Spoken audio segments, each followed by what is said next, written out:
एक ऐसा भी समय था जब गोविंदा के स्टारडम के आगे बॉलीवुड फिल्म इंडस्ट्री का बड़ा से बड़ा सुपरस्टार फीका नजर आता था। गोविंदा अपनी बेहतरीन कॉमिक टाइम के वजह से काफ़ी ज़्यादा मशहूर रहा करते थे और 90s के दौर में उन्होंने कई सारी कॉमेडी से लबरेज फिल्में की।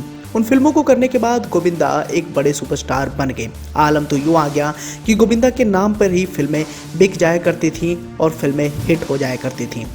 अपने दौर के बड़े सुपरस्टारों में से एक गोविंदा के पास बड़ी बड़ी फिल्मों के ऑफर भी आया करते थे और एक साथ वो 6 से 7 फिल्मों की शूटिंग भी दिन भर में किया करते थे। साफ शब्दों में कहें कि गोविंदा एक टाइम काफ़ी ज़्यादा बिजी अभिनेताओं में से एक माने जाते थे, लेकिन मौजूदा दौर में गोविंदा गुमनामी की ज़िंदगी जीने पर मजबूर हो चुके हैं। गोविंदा के पास आज फिल्में ना के बराबर हैं, लेकिन उनके हमसफर एक्टर आज बॉलीवुड फिल्म इंडस्ट्री में मौजूद हैं और वो फिल्में करके करोड़ों रुपए कमाते हैं। अब ऐसे में आप भी सोच रहे होंगे कि गोविंदा के साथी कलाकार जहां फिल्म इंडस्ट्री में खूब नाम कमा रहे हैं, वहीं दूसरी ओर गोविंदा आज गुमनामी की जिंदगी जी रहे हैं, तो उनके पास पैसों की दिक्कत होगी। लेकिन दोस्तों, ऐसा नहीं है।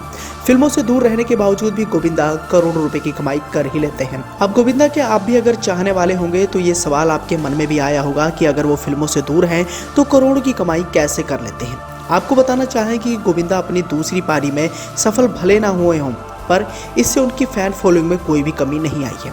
आज भी लाखों करोड़ों लोग उन्हें फॉलो करते हैं और यही वजह है कि वो कई तरह के विज्ञापनों और डांस रियलिटी शोज में भी नजर आते रहते हैं। वह जहां भी जाते हैं महफिल में 4 चांद लगा ही देते हैं। वहीं दूसरी ओर मीडिया रिपोर्ट्स के अनुसार बताया गया है कि गोविंदा के पास 3 बंगले हैं जो मुंबई और इसके आसपास के पॉश इलाकों में हैं। वे साल में 16 करोड़ रुपए से ज़्यादा कमा लेते हैं। वे जुहू स्थित अपने बंगले में परिवार के साथ रहते हैं। इसके अलावा उनके पास मर्सिडीज बेंज जैसी महंगी कारें भी हैं। गोविंदा की कुल संपत्ति की बात करें तो लगभग 151 करोड़ रुपए के आसपास बताई जाती है। गोविंदा ने रियल एस्टेट की कई सारी प्रॉपर्टीज में भी निवेश किया हुआ है। इसके अलावा वो ब्रांड एंडोर्समेंट से भी अच्छी खासी कमाई कर ही रहते हैं। वे विज्ञापन भी करते रहते हैं जिससे उन्हें करोड़ों की कमाई होती ही रहती है। तो इस तरह आप भी सोच सकते हैं कि गोविंदा अगर फिल्में नहीं कर रहे हैं तो उनके पास पैसों की कमी नहीं है।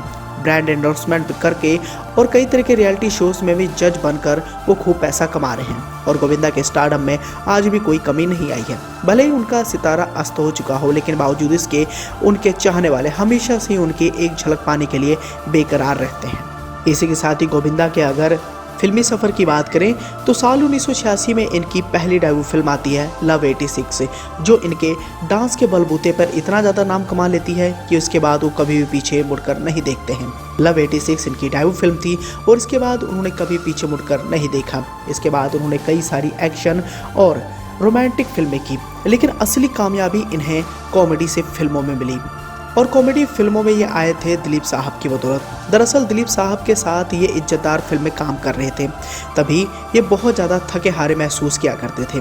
एक दिन अपनी इसी तकलीफ को लेकर वो दिलीप साहब के पास गए। दिलीप साहब ने बड़े अदब से उन्हें समझाया कि तुम एक्शन फिल्मों के लिए नहीं बने हो, तुम जाकर कॉमेडी करो, और गोविंदा ने उनकी बात भी मान ली।